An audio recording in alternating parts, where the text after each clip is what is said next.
महाराष्ट्र नवनिर्माण सेना जळगाव शहरातर्फे आज माननीय आयुक्त महोदयांना एक निवेदन देण्यात आलेलं आहे। सुप्रीम कॉलनी प्रभाग क्रमांक 18 मधील पोलीस कॉलनी जी आहे त्या पोलीस कॉलनीमध्ये गेल्या 15 वर्षापासून गटरी तयार झालेल्या नाहीत। गटरीचं पाणी हे सगळं रस्त्यावर जातं, त्याच्यामुळे परिसरामध्ये मोठ्या प्रमाणामध्ये आजाराची साथ वारंवार पसरत असते।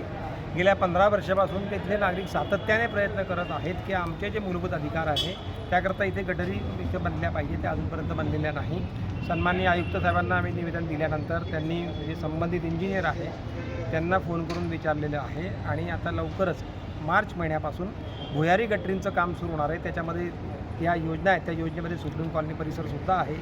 त्या संबंधित इंजिनियरसोबत आम्ही चर्चा केली, त्यांनी असं सांगितलं की 2 दिवसांमध्ये सर्वे आम्ही करतो आहोत आणि सर्वे केल्यानंतर तुम्हालाही त्याच्या बाबतीत अवगत करू आणि भुयारी गटरीचं काम सर्वात प्रथम त्या टोकापासून म्हणजे सुप्रीम कॉलनी परिसरातून सुरू होईल याची ग्वाही आम्हाला सन्माननीय आयुक्त साहेबांनी दिलेली आहे।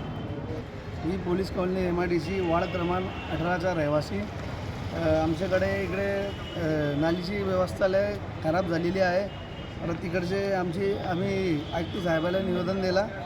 आम्ही त्यांना म्हटलं का बुवा आमच्या गटराचं काम प्रथमच तुम्ही करा आणि आम्ही त्यांना निवेदन दिलं। आमचे जमील देशपांडे साहेब यांना आणि आमचे पूर्ण पदाधिकारी त्यांना सोबत दिला। जय हिंद, जय महाराष्ट्र।